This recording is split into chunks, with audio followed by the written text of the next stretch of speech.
Kronologi bentrokan Jackmania dengan Viking. Skenario Persib bisa ambil posisi puncak.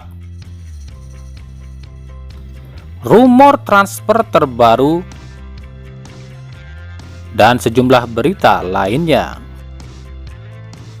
Hai Rio Hotspot Lovers, inilah Rio Hotspot edisi kali ini.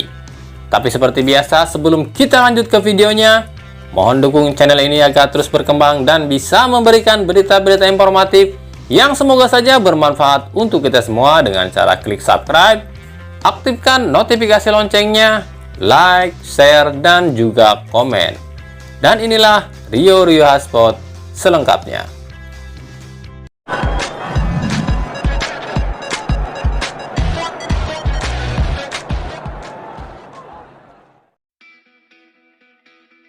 Usai laga Persib versus Persija, kedua kelompok supporter yakni Jackmania dan Viking dikabarkan bentrok di Bogor.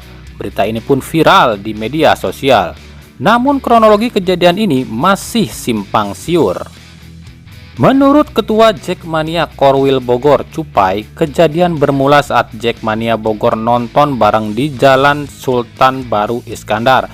Usai nobar, para Jackmania membubarkan diri. Namun ada satu kelompok Jackmania yang pulang berlawanan arah dan bertemu dengan kelompok Viking yang tengah lakukan sweeping di jalan underpass Jembatan Bogor.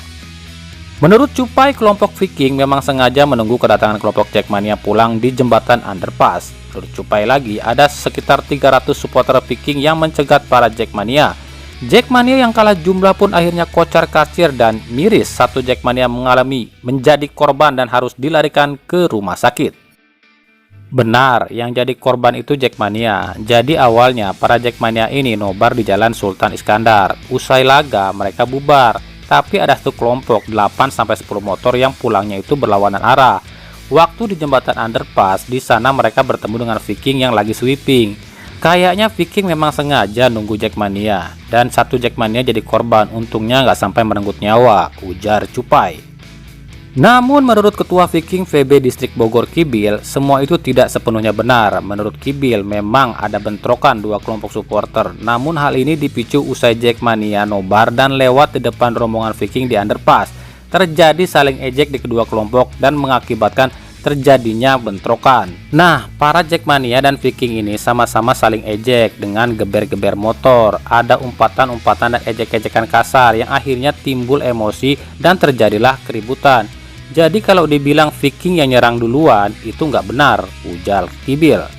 Kasus ini saat ini ditangani Polres Bogor Kota. Persib Bandung bisa saja ambil alih posisi puncak klasemen dari Bali United. Dengan skenario Persib menang atas Persiraja Banda Aceh, sementara Bali United kalah dari Persija Jakarta. Di sini misi Persib dan kesempatan Persib memang terbuka, mengingat lawannya hanyalah Persiraja. Namun bukan tidak mungkin jika Persiraja pun main ngotot dan justru mampu menahan imbang Persib, atau justru bisa mengalahkan Persib jika Persib menganggap remeh Persiraja.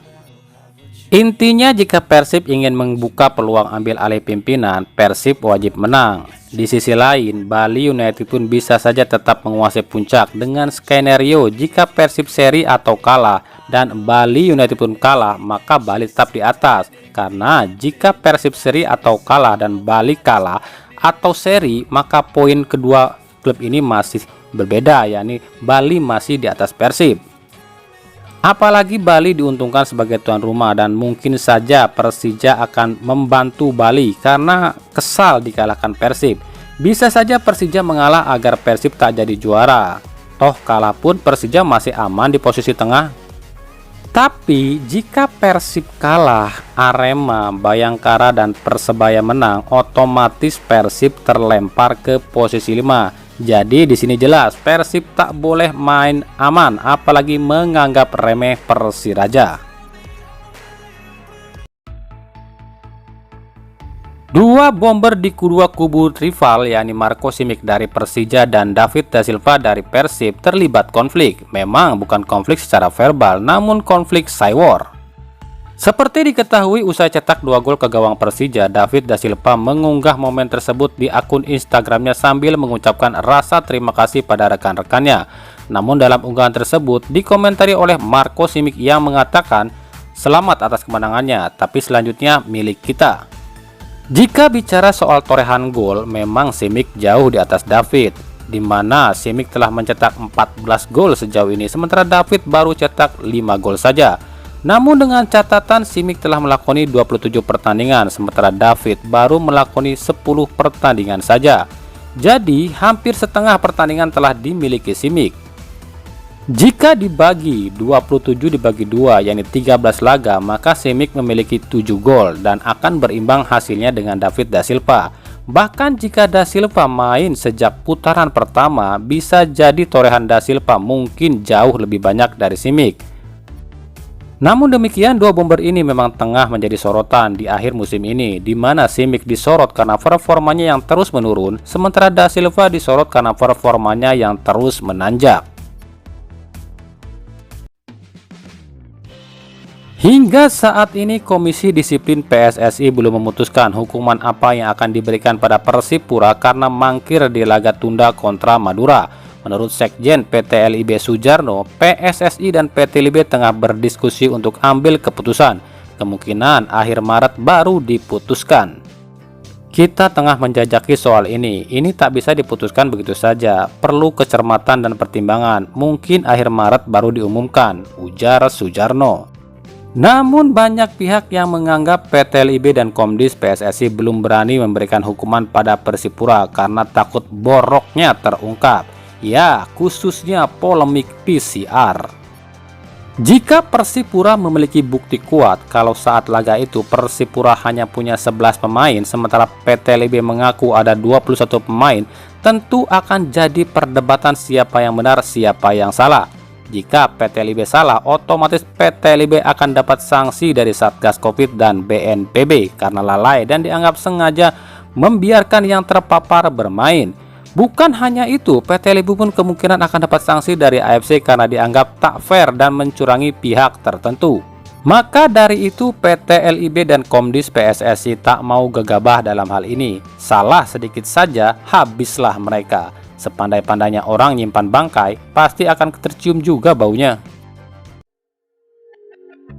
Jika Bali United bisa saja dibantu Persija untuk jadi juara dan mengalah saat balik ketemu Persija nanti dan membiarkan Bali United untuk jadi juara, maka Arema FC bisa jadi juara juga, namun harus dibantu oleh Persebaya.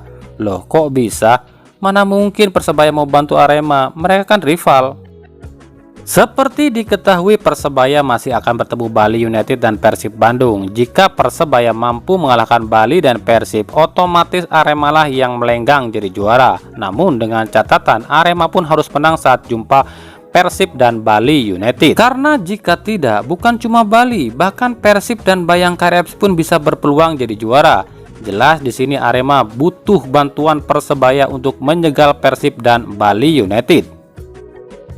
Persebaya sendiri mungkin akan berupaya memenangkan 2 laga tersebut, tapi bukan untuk bantu Arema, tapi untuk tetap menjaga peluang jadi juara. Pasalnya jika Arema, Bali, Bayangkara, dan Persib terpeleset, otomatis Persebayalah yang jadi juaranya.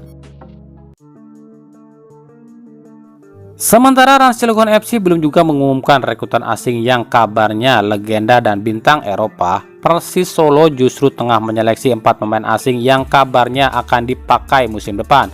Ada 4 sosok yang tengah ditawarkan oleh agen pada Persis Solo, dan dari 4 pemain ini semuanya berlabel bintang dan murah meriah. Yang pertama, Adrian Lopes. Adrian Lopes adalah pemain asal Portugal yang telah malang melintang di berbagai klub Eropa seperti Atletico Madrid dan FC Porto. 2 gelar Eropa pun pernah dipersembahkan, yakni juara Champion Eropa pada Atletico Madrid di 2011-2012 dan UEFA Super Cup 2012 juga pada Atletico Madrid. Harga Lopes sendiri saat ini cuma 700.000 euro atau 11 miliar saja. Yang kedua, Carlos Tevez. Nah, kalau yang satu ini mah gak usah ditanya, udah syarat prestasi. Meskipun usianya tak muda lagi, namun kualitasnya masih jempolan. Saat ini saja masih jadi kapten Boca Junior. Harga TVS sendiri saat ini cuma 600.000 euro atau 9 miliar saja. Yang ketiga, Diego Costa. Si Bengal asal Spanyol ini pun ditawarkan oleh agen ke Persis Solo. Saat ini Costa bebas transfer. Di usianya yang ke-35, Costa masih layak main di Indonesia. Dengan harga Costa yang saat ini cuma 500.000 euro atau cuma 7, miliar saja. Dan yang terakhir, Wilfred Bony. Mantan striker Manchester City ini saat ini menganggur usai kontraknya habis di klub Arab Al Ittihad. Usia Bony masih muda, 29 tahun, dan harga Bony hanya 700.000 euro atau 11 miliar saja. Kaisang sendiri belum mau berkomentar soal 4 pemain asing yang kabarnya ditawarkan ke Persis ini. Menurutnya ia akan berdiskusi dulu dengan para pemilik klub yang lain. Pasalnya kabarnya Erick Thohir telah memiliki calon pemain pilihan sendiri. Siapa ya pemain pilihan Erick Thohir? Nah, itulah tadi Rio Hotspot edisi kali ini. Ikuti terus berita seputar sepak bola khususnya Liga Indonesia dan pernak-perniknya hanya di Rio Hotspot. Terima kasih yang telah menyaksikan video ini dan mengunjungi channel ini. Kritik dan saran tetap kami nantikan di kolom komentar atau di media sosial kami di bawah ini. Sampai jumpa di video selanjutnya dan salam Rio Hotspot.